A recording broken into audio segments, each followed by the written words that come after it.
Hi, my name is Mirabel Daisy Longep, and this is the Rooted Rising Initiative. We are present at the Niger Delta Climate Change Conference, and we're going to be interviewing a few of the youths that are present here today.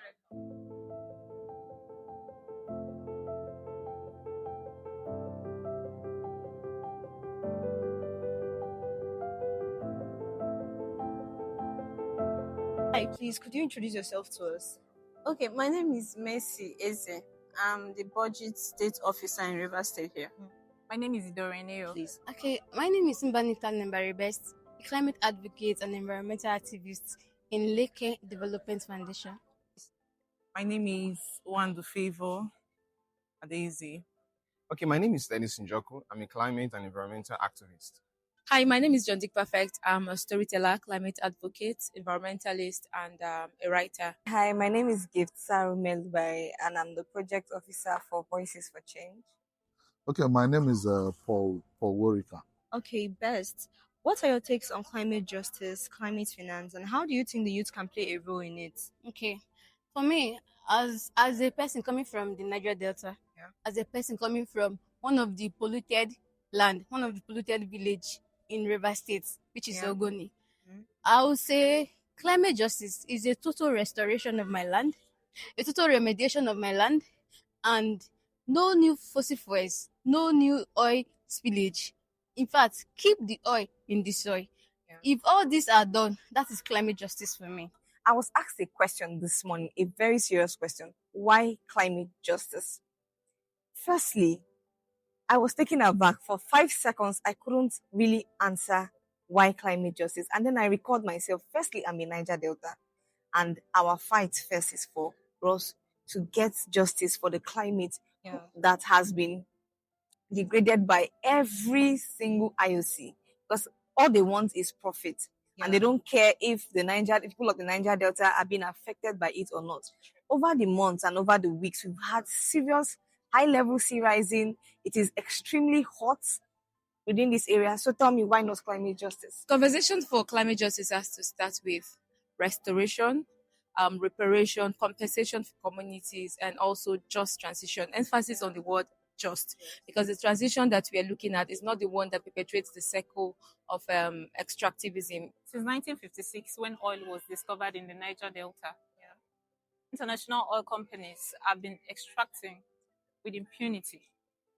Climate justice and, is very important, because you can't come and mess up our environment and you now go. What are you leaving for the next generation? And the environment we're living for you people. It's you people that will carry the wahala. That's true. So it's better you begin to now understand what it's all about and what you should do. I think we can come from the aspect of sensitizing the people more on what climate justice is. A lot of climate injustice is going on, the impact of climate change, and they don't even know what they deserve.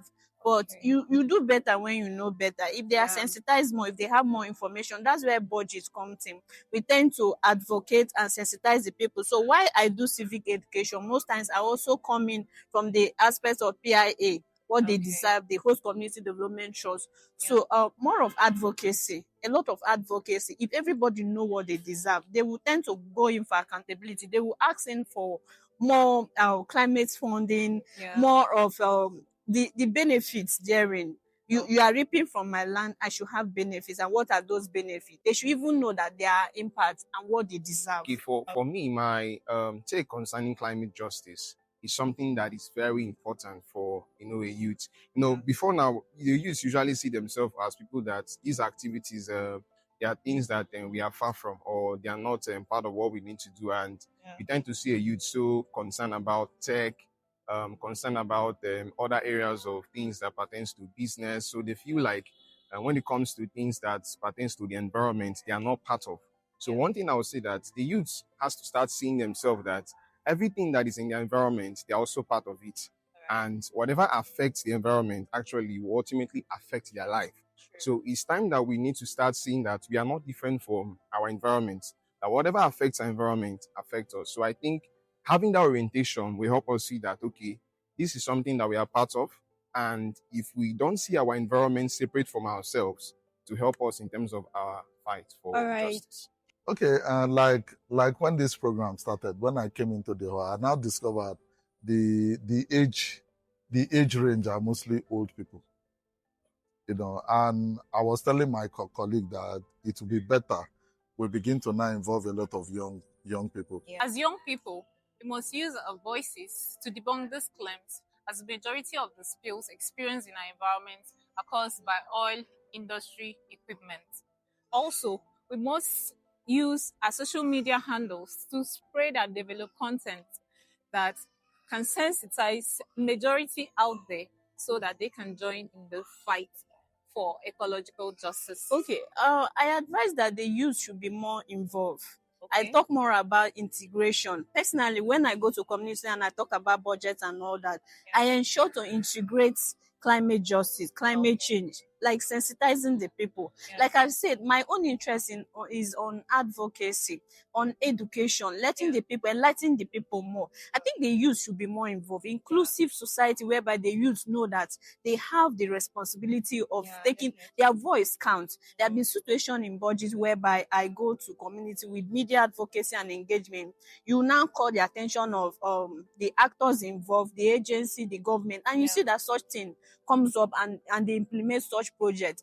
We have to say something using our social media. Almost 99% of the youth now use social media. What do you use it for? Use it and lend your voice. Call the injustice out. Call the government out. Those people that are responsible, those actors that are responsible, hold them accountable. Youth should participate or partake in this climate justice activities through collaboration and campaign activities.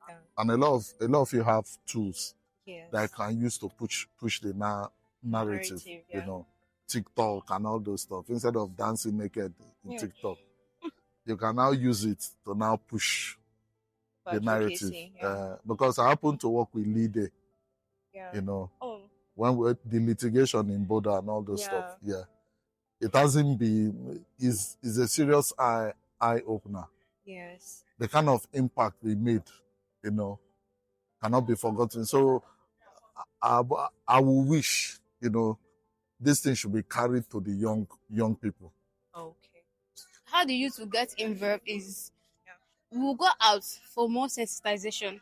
We'll go out for awareness campaign. We have to hit the streets. We have to make sure that every youth in every villages, in every local government get to know that we are experiencing climate change. And so we youth have to bring our voices together and then fight for the justice. And I think another thing again that the youth can do, as in working in solidarity, as in unity together, is to ensure that they try to unite themselves. And uniting themselves will be a favorable way for people to see that we are not just scattered in terms of we are trying to fight for these things, but there's no unity with ourselves. But there's unity with ourselves, and they will see that it's important for us because we are trying to make our voice loud with that unity. So I think unity. Second thing again is the fact that as we come in terms of that unity, we should go to those people who have the resources to fund the operations for which to go about fighting for climate activities. They will also be helpful for us in putting things together for us in the system for which to be able to carry out operations effectively. So we've come to the end of the interviews with the youth, and I'm just here to make a summary of everything that everybody has said.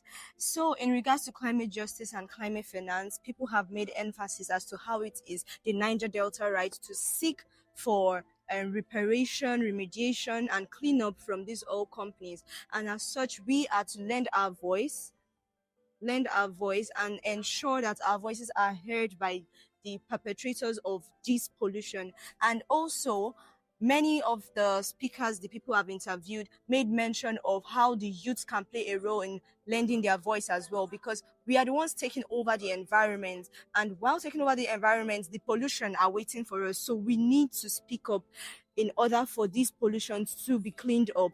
And then we can also make use of our social media platform. A lot of the people I interviewed made emphasis on making use of our social media handles. So make use of your social media platforms to create awareness on advocacy on climate change in Niger Delta. Thank you very much for staying tuned.